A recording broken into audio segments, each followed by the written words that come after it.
안녕하세요. SPI 고병기 콘텐츠 에디터입니다. 네, 이지스 자산운용 대출증권 투자파트와 함께하는 리츠 이야기. 오늘은 강희선 이사님이랑 함께하겠습니다. 안녕하세요. 안녕하세요. 네, 혼자 하셔도 되는데 지난번에 혼자 잘 하셨는데 네, 섹터에 네, 관련된 내용은 같이 얘기하는 게 좋을 것 같아서 네, 이렇게, 네. 네. 알겠습니다. 오늘 어떤 얘기 하실 건가요? 오늘은 요새 최근 가파른 회복을 보이고 있는 네. 미국 호텔 시장에 대해서 좀 말씀드리고자 합니다. 네, 이게 사실은 이제 제가 뭐 지난 4월에 출장을 갔다 왔었는데 미국에 네, 좀 네. 놀라긴 했어요. 네. 실제 호텔에 숙박을 했기 때문에 네. 피부로 느껴질 네. 정도로 호텔이 되게 네. 빠르게 반등하고 있고, 네. 그러고 나서 이제 호텔을 리서치하는 어떤 기관들의 숫자를 보니까 상당히 이제 우상향하고 있더라고요. 네, 네, 그래서 맞습니다. 오늘 세 파트로 나눠서 설명해 주실 건데 상당히 기대가 됩니다. 네, 네. 일단 첫 번째 어떤 내용인가요? 일단 첫 번째는 이 미국 위주로 좀 말씀드릴 건데 네. 이 호텔 시장에 실제로 어떤 그 참여자들이 있는지에 대해서 먼저 말씀드리도록 하겠습니다. 네네.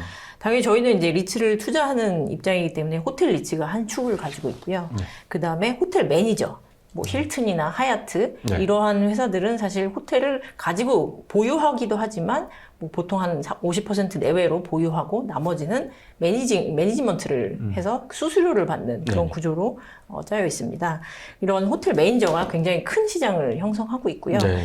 최근에 이제 2020년에 상장한 에어비앤비가 또 한 축을 가지고 있습니다. 네. 그래서 이 세 가지 새 참여자가 이 호텔 산업을 이끌어가고 있는데 사실 이 새 참여자가 굉장히 특성이 다릅니다. 일단 첫 번째로 호텔 리츠에 대해서 호텔 매니저는 사실 이미 굉장히 잘 아실 것 같아요. 네네네. 친숙한 브랜드이기도 그렇죠. 하고 네. 이 브랜드를 유지하고 또 호텔들을 매니지하면서 호텔 오너로서의 그런 레비뉴를 가져가기도 하지만 수수료 비즈니스도 함께하는 그런 비즈니스 구조를 가지고 있다고 한다면 호텔 리츠는 완전 그 자산의 오너라고 보시면 되겠습니다. 네. 그래서 이러한 호텔 매니저들한테 매니지먼트를 맡기고 그리고 수수료를 지불하고 나머지의 이익에 해당되는 부분을 가져가는 그런 그 이익 구조를 가지고 있습니다. 근데 좀 특이한 부분은 보통 호텔의 수요는 굉장히 레저와 비즈니스 수요 이렇게 나눠져 있는데 네.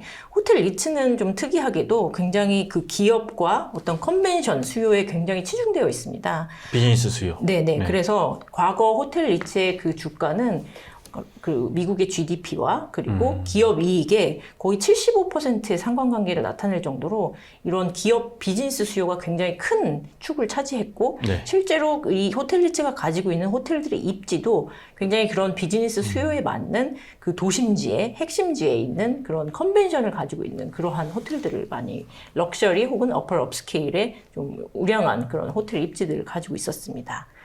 근데 이게 좀 다른 부분이 이제 팬데믹이 오면서 사실 네네. 이런 호텔 리츠가 훨씬 더 큰 타격을 받았었죠. 그렇죠. 미국의 호텔이 이제 회복기에 있는 건 맞는데 네. 이제 계속해서 미국에서 나오는 기사들을 보면 이제 레저라든지 이런 어떤 관광 수요는 빠르게 회복되고 있지만 또 이제 도심의 비즈니스 네. 수요는 좀 더디게 회복되는 양상을 보이고 있죠. 네, 맞습니다. 그래서 이렇게 호텔 리츠는 굉장히 비즈니스 수요에 치중돼 있다는 특성을 강하게 나타낸다면 이런 아까 말씀드렸던 호텔 매니저는 비즈니스 수요와 레저 수요를 동반해서 동시에 충족하는 그런 비즈니스 구조를 가지고 있고 에어비앤비는 또 다르게 완전히 레저에 좀 집중되어 네네. 있는 그런 수요를 가지고 있습니다. 그래서 실제 최근에 어떤 실적을 좀 말씀드리면 에어비앤비 같은 경우에는 그 20년 12월에 상장했고 최근에 가장 실적이 좋았던 그런 회사입니다. 이 세 참여자 중에 네. 그 팬데믹 중에도 굉장히 좋은 실적을 발표를 했었고요. 특히 22년 1분기에는 19년 실적 대비해서도 26% 성장하는 그런 그 예약 물량을 나타내면서 굉장히 큰 성장을 보여줬고 이러한 부분은 사실 저는 그 요인이 어떤 이 플랫폼의 성장도 기여했고 또 이 레저 팬데믹 중에서도 그렇죠. 레저 호텔에 대한 그 이익은 굉장히 좋았기 때문에 이 두 가지 요인이 작용을 했던 것으로 보여집니다. 이게 이제 한국의 이제 에어비앤비 관계자랑 이런 얘기를 해본 적이 있거든요. 한국은 사실은 이제 보면 이제 에어비앤비도 되게 어떤 그 뭐랄까요, 이제 공동주택 형태 어떤 여러 개 이제 유닛이 네. 있는 그런 형태가 많은데 네, 네. 이제 기본적으로 한국은 아파트 구조 많다 보니까 네, 네. 근데 이 해외 에어비앤비는 사실은 이제 좀 그러니까 떨어져 있는 네, 약간 맞습니다. 단독주택이 많다 보니까 네. 코로나 시기에 또 격리를 해야 되잖아요. 맞습니다. 그러면서 또 장기로 이렇게 네. 떠나 있는 사람들 많다 보니까 실적이 되게 좋고 해외는 실제 그런 것들을 되게 많이 그런 어떤 유닛들을 늘리고 있다고 하더라고요. 네, 맞습니다. 그래서 실질적으로 호텔의 어떤 장기적인 수요의 감소, 특히 벌추얼 미팅, 이런 가상 미팅 같은 것들이 증가하면서 네. 장기적으로 구조적으로 수요가 감소할 것이다라는 그런 전망도 있고요. 또한 에어비앤비 같은 이러한 플레이어 때문에 그 호텔 리츠의 그 구조적인 수요의 감소가 있을 수 있겠다라는 전망도 분명히 있습니다. 네. 그렇지만 방금 말씀드린 것처럼 이 타겟 고객군이 굉장히 다르기 때문에 호텔 리츠와 이러한 에어비앤비는 굉장히 다른 시장을 형성하고 있고 실제로 어떤 호텔 매니저 쪽과 에어비앤비가 오히려 겹치는 아, 그 네네, 타겟 그 고객군을 가지고 있다고 말씀드릴 수 있겠습니다. 두 번째로는 한국 시장과 어떻게 다르냐에 대해서 좀 말씀드리겠습니다. 미국 호텔 같은 경우에는 특히 호텔 리츠 같은 경우에는 실제로 이익이 어떤 실적에 굉장히 연동되어 있는 특성을 나타냅니다. 호텔의 매출에서 그 비용을 차감하고 나머지의 이익을 모두 그 호텔 리츠가 다 향유하는 그러한 그 이익 구조를 가지고 있고요.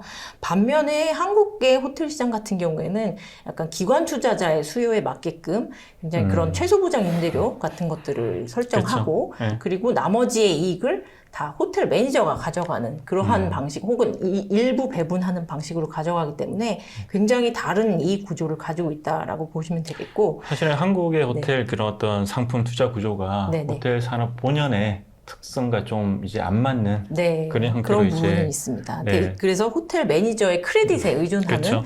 그런 특성을 좀 나타내고 있죠. 네.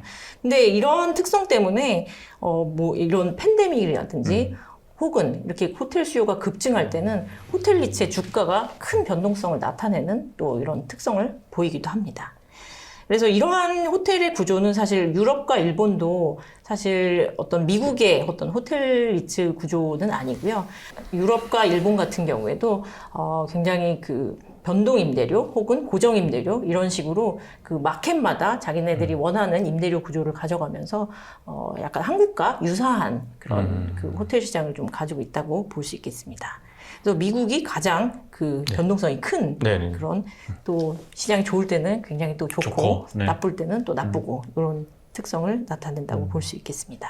그래서 사실은 이제 어떤 부동산 투자 회사에는 코로나19가 호텔에 투자할 수 있는 아주 좋은 기회였죠. 네, 그렇죠. 네. 예, 맞습니다. 근데 팬데믹 시기에는 사실 그 이자를 지불할 능력조차도 안 되는 상황까지도 갔었기 때문에 사실 미국 호텔 리츠 입장에서는 굉장히 좀 어려움을 겪었죠. 그렇죠. 네. 뭐 이게 대표적으로 이제 블랙스톤이 또 샀어요 호텔. 네, 맞습니다. 되게 예. 스타우드 캐피탈이랑 같이 네, 이제 네. 해서 합작으로 산 건데 이게 되게 재밌는 게 익스텐디드 스테이라고 샀잖아요. 맞습니다. 이게 되게 네. 저가형 호텔인 거죠. 네, 맞습니다. 컨셉이 어떻게 되죠, 익스텐디드 스테이가? 일단 이거를 말씀드리기 전에 굉장히 그 이러한 위기 상황에서도 호텔에 대한 포트폴리오 거래가 굉장히 많았다라는 점은 굉장히 좀 특이한데 네. 팬데믹 중에 그 익스텐드 스테이를 이제 블랙스톤과 스타우드 캐피탈이 합작으로 매입을 했습니다. 인수를 했습니다. 사실 이러한 부분은 굉장히 장기 투숙형 호텔이었고, 그리고 이 기업 같은 경우는 블랙스톤이 2008년도에 인수를 하고 2013년도에 IPO 하면서 엑시트한 그런 맞아요. 물건이었습니다. 근데 이걸 다시 이런 위기 상황에 저렴하게 다시 매입하는 그런 부분을 보여줬고요. 또 21년 11월에는 블랙스톤이 라퀸타 호텔에 네. 그 155개 포트폴리오를 매입하기도 했습니다. 그 코어 포인트라는 회사를 인수를 네. 했고요. 이것도 사실 아까는 그런 그 장기 투숙형 호텔이었다고 한다면 이건 미드 스케일, 그 중저가형 호텔을 네네. 매입을 해서 굉장히 이 시장에 대해서 굉장히 굳건한 그런 확신을 좀 보여준 부분이 있었고, 사실 팬데믹 중에 실적이 이런 아까 말씀드린 호텔 리츠, 어퍼 업스케일, 그 럭셔리 호텔은 굉장히 실적이 망가진 반면에 이런 서브얼반 그리고 미드 스케일형 호텔은 실적이 굉장히 좋았기 때문에 이러한 부분을 사모 그런 캐피탈들이 굉장히 노렸던 부분이 있었고, 또 호텔 리츠 같은 경우는 아까 말씀드렸다시피 비즈니스 수요에 부응하면서 굉장히 어퍼 업스케일 그리고 얼반 굉장히 팬데믹에 취약한 그런 포트폴리오를 가지면서 굉장히 이 실적의 차이가 크게 나타났었습니다. 근데 이게 또 이러한 거래들이 또 팬데믹 후반에는 굉장히 다른 양상을 나타내게 됐습니다. 이제 레저 목적의 네. 그런 포트폴리오 딜을 인수하거나 혹은 특히 뭐 플로리다나 롱아일랜드 이런 네. 관광지에 있는 럭셔리 호텔들을 호텔리츠들이 많이 매입을 했었습니다. 그래서 사실 그런 호텔리츠들은 굉장히 비즈니스에 편중된 포트폴리오를 약간 레저를 더 편입하면서 좀 더 밸런스된 네네네. 포트폴리오를 구축하기 위한 움직임을 좀 보였었고요. 최근에 이제 브룩필드가 이제 맞습니다. 그것도 약간 예. 레저 그런 호텔인 거죠. 예. 근데 최근에 또 양상이 바뀐 거는 네. 레저도 물론 매입하고 있지만 최근의 양상은 얼반이지만 썬벨트 쪽에 그런 그 호텔을 매입하는 경향을 나타내고 있고 그게 말씀하신 선벨트가 뜨는 이유는 뭐 멀티패밀리도 좋잖아요. 뭐 네, 그런 거랑 맞습니다. 동일한 배경이라고 보면 되는 맞습니다. 인구 유입이 가장 네. 지금 가파르게 나타나고 있고 실제로 지금 브룩필드가 5월에 매입한 자산이 럭셔리 호텔 35개 자산을 매입을 했습니다. 그래서 그 미국 안에서도 남동부에 35%를 가진 포트폴리오들이기 때문에 굉장히 이쪽에 그 선벨트 쪽에 치중되어 있는 포트폴리오라고 볼 수 있겠습니다.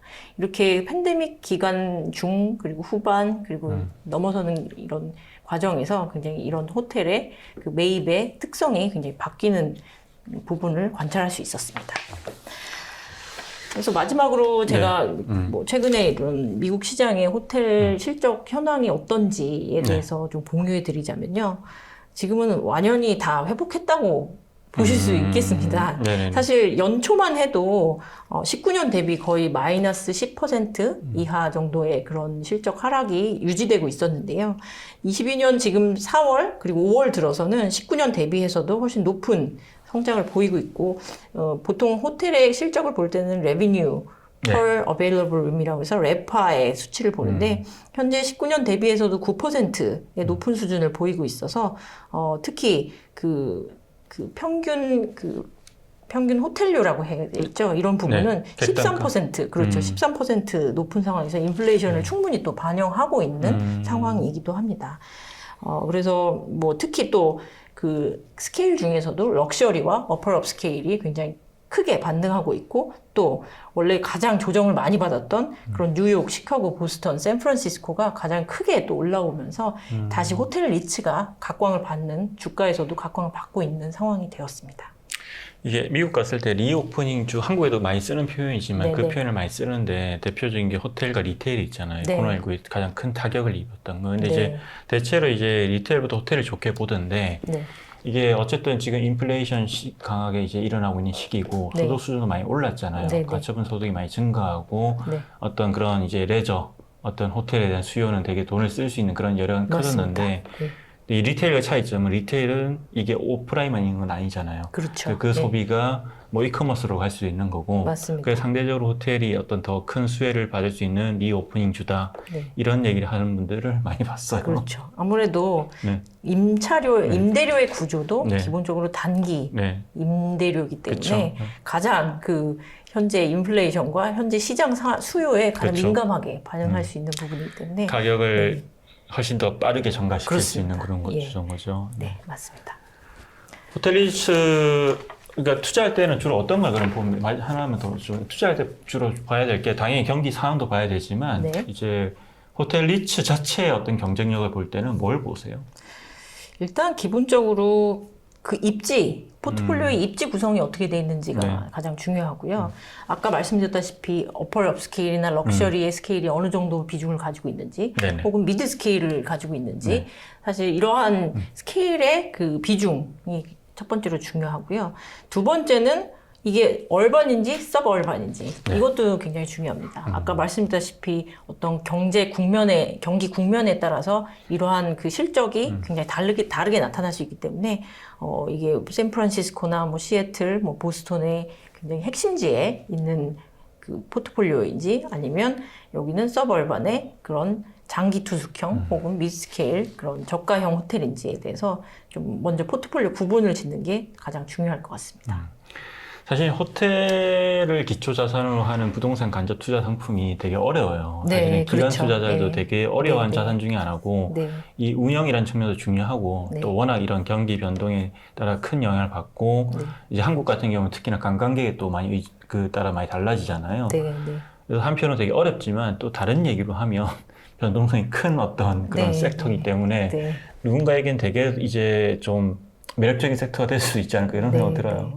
그래서 사실 저는 호텔이야말로 상장 리츠로 투자하는 것이 훨씬 더 좋지 않을까. 특히 이러한 에어비앤비나 네. 이런 플레이어가 네. 같이 본다고 한다면 그렇죠. 국면별로 왜냐면 호텔 리츠 안에서도 이런 어퍼 업스케일을 그쵸. 가지고 있는 회사가 있고 또 이런 미드 스케일을 가지고 있는 회사들이 이코노미형 회사들이 있거든요. 그쵸. 그래서 이런 것들을 국면별로 좀 셀렉해 가면서 포트폴리오를 구축해 할 수 있을 것 같습니다. 네, 어찌 보면 그냥 포트폴리오 에어비앤비 좀 담아놓고 그렇죠. 또 다양한 그 어떤 네. 전략을 구사한 호텔 담으면 맞습니다. 되게 좋은 전략이 될 것 같습니다. 네.